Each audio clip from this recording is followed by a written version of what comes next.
दोस्तों नमस्कार, आर्किट टेक्निकल में आपका स्वागत है। तो यहाँ पे आप देख सकते हैं कि वॉशिंग मशीन आई है।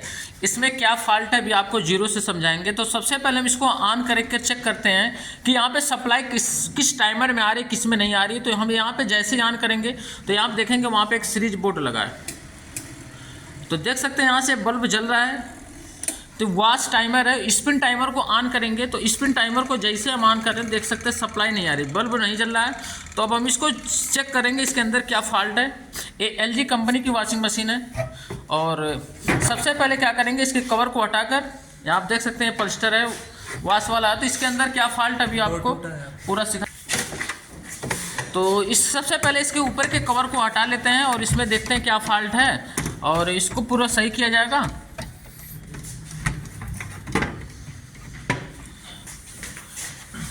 जो भी फॉल्ट है आराम से स्लाइड होता है बाबू, ये स्लाइड होता है। रुको पीछे का कवर है, यहाँ से इसको खोल लेंगे और उसके बाद ये जो ड्रेन रस्सी है, ड्रेन रस्सी को हटा लेंगे, तब जाके इसके ऊपर के कवर को हटाएंगे क्योंकि यह इसी से जुड़ा रहता है, इसलिए ये आगे पीछे नहीं होगा। तो सबसे पहले हम इसको खोल ले रहे हैं और पूरा दिखाते हैं आपको कि कैसे वॉशिंग मशीन में क्या फॉल्ट और कैसे इसको बनाया जाएगा। उसके बाद यहाँ से सबसे पहले ड्रेन रस्सी को हम क्या करेंगे, यहाँ से इसको निकालेंगे और ड्रेन रस्सी को निकालने के लिए देख सकते हैं यहाँ पे एक लाक बना। इस लाक को ऐसे घुमाएंगे और घुमाने के बाद ऐसे इसको लगा देंगे। लगाने के बाद यहाँ से इस रस्सी से निकाल लेंगे। उसके बाद ये ढीला हो जाएगा।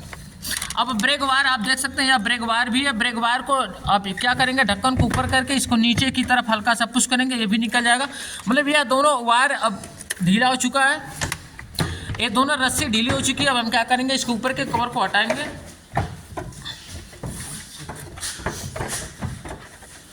और देख सकते हैं इस कवर को हटाने के बाद देखते हैं कि यहाँ पर इसके अंदर फॉल्ट क्या आया है, कैसे चलेगा। देख सकते हैं यहाँ से ये जो हमारा डोर है, डोर लॉक यहाँ से दरवाजा के ये है यहाँ से टूट चुका है, ये जो लॉक है, और इसलिए यार सही से यहाँ पे बैठ नहीं रहा था। तो अब हम क्या करेंगे, एक बार इसको फिर से चालू करके ऑन करके चेक करते हैं कि इसके अंदर क्या फॉल्ट है। क्योंकि देख सकते हैं जो सेफ्टी स्विच है, जो हमारी सेफ्टी स्विच है इससे हट चुकी है। ये जो हमारी सेफ्टी स्विच है देख सकते हैं, क्योंकि जब यह टच रहेगी तभी यह फॉल्ट यहाँ से सही होगा। और वायर भी देख सकते हैं यहाँ से चूहा भी काट चुका है। और इसके अंदर अभी क्या क्या प्रॉब्लम है सब कुछ आपको बताने वाले हैं। तो सबसे पहले हम वहाँ से इसको ऑन करते हैं। ऑन करने के बाद हम क्या करेंगे, यहाँ पे ये देख सकते हैं ये जो सेफ्टी स्विच था यहाँ से ये हल्का सा आगे की तरफ हट गया था। अब जैसे हम इसको ऑन करिए, यहाँ पे देख सकते हैं जैसे इसको हम यहाँ पे इसको टच कर दे रहे हैं तो ये सप्लाई बल्ब जल रहा है। थोड़ा सा बताओ, देख सकते हैं बल्ब जल रहा है और जैसे हम इसको हटा दे रहे हैं बल्ब हट जा रहा है। तो इसका मतलब यहाँ से भी प्रॉब्लम हो सकता है। और साथ में यह डोर जो हमारा दरवाज़ा यहाँ से टूट चुका है, तो इसको भी चेंज करना पड़ेगा तभी यह काम करेगा, नहीं तो यह काम नहीं करेगा। अब हम क्या करेंगे, सबसे पहले इस वॉशिंग मशीन को देखते हैं यहाँ चल रही है कि नहीं चल रही है। पकड़ के रखिए, नहीं चलेगा। यहाँ पे हमने मेन सप्लाई को दे दिया। मेन सप्लाई को देने के बाद आप देख सकते हैं यहाँ पे ये हमारा जो पल्स्टर ये भी चल रहा है, मतलब बिल्कुल ओके है। मतलब ये डोर स्विच से प्रॉब्लम है, तो डोर स्विच को चेंज करते हैं, जो प्रॉब्लम हमारी सही हो जाएगी। और डोर स्विच को हम क्या करेंगे, इसको चेंज करेंगे। इस तरह कोई भी फॉल्ट रहे तो आपको ऐसे ही चेक करना पड़ेगा। और अब हम क्या करेंगे, इस डोर स्विच को मतलब ये दरवाजे को चेंज करेंगे। चेंज करने के बाद अब फिर से इसकी सप्लाई को ऑन करेंगे और हम एक लाइए। तो यहाँ पे आप देख सकते हैं डोर नया बिल्कुल आया है और यहाँ से लॉक, यहाँ पकड़िए इसको, लॉक यहाँ से टूट गया है। तो इस लॉक को टूटने की वजह से यह सप्लाई जो सेफ्टी स्विच आपस में टच नहीं हो रही थी, इसलिए जो हमारा मोटर है नहीं चल रहा था, स्पिन ड्रम नहीं घूम रहा था।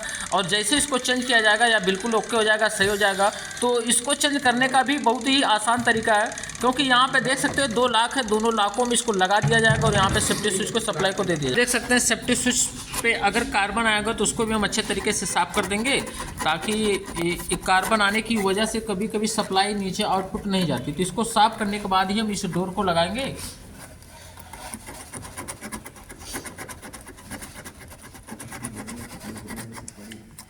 थोड़ा ठंडी का मौसम है इसलिए थोड़ा सा हल्का सा या क्या हो चुका है, मतलब हल्का सा इसको थोड़ा सा मुलायम करेंगे ताकि जो डोर है लगाने में आसानी हो जाए। तो वेल्डिंग गन्स के द्वारा इसको हल्का हल्का थोड़ा सा क्या मुलायम किया जा रहा है गर्म करने की वजह से, ताकि ये आसानी से डोर लग सके।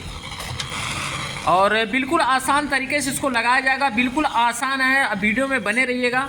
और देख सकते हैं जो हमारी डोर है, ये जो स्पिन ढक्कन है, डोर बोलिए चाहे ढक्कन बोलिए, इसे ढक्कन को लगाने के लिए देख सकते हैं यहाँ पे जो 2 लाक है, इन दोनों लाकों को यहाँ पे फंसाया जाएगा, लगाया जाएगा। तो सबसे पहले आप देख सकते हैं यहाँ पे जो ब्रेक वायर है, क्योंकि इस डोर पे टच रहता है तो इस ब्रेक वायर को भी सबसे पहले लगा देंगे। अब लगाने के बाद इसमें सप्लाई जो रहेगी, सप्लाई को दे देंगे। और देख सकते हैं यहाँ पे जो हमारा ये जो सेफ्टी स्विच है, सेफ्टी स्विच में जो कार्बन आया था उसको भी अच्छे तरीके से साफ कर दिया गया है।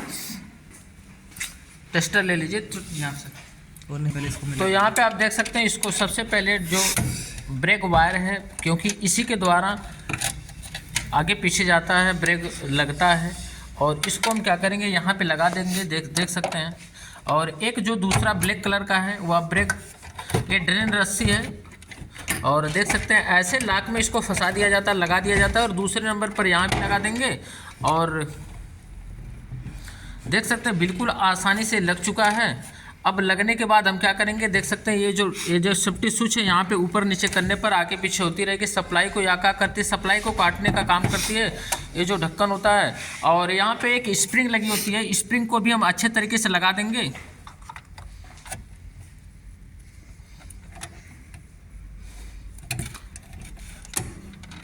तो यहाँ पे एक स्प्रिंग लगी होती है, तो इस ढक्कन पे एक स्प्रिंग लगी होती है।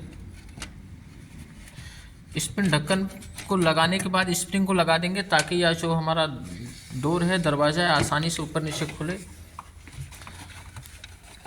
तो यहाँ पे आप देख सकते हैं यह डोर स्विच लग चुका है और यह दरवाज़ा भी लग चुका है। इसको पूरा नया लगाया गया है, और ये देख सकते हैं बिल्कुल आसानी से लग भी गया है। और ये इसका जो 2 लॉक था यहाँ पे लगाकर, दूसरा वाला कहाँ है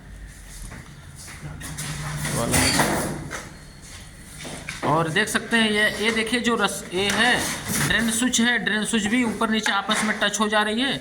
और ऐसे देख सकते हैं ऊपर नीचे आपस में टच होती रहती है ये जो ड्रेन है। और ये देख सकते हैं ये जो पूरा लॉक क्या था, टूट गया था, और इस तरह इसको लगाया जाता है। और बिल्कुल आसान तरीका है, और ये लग चुका है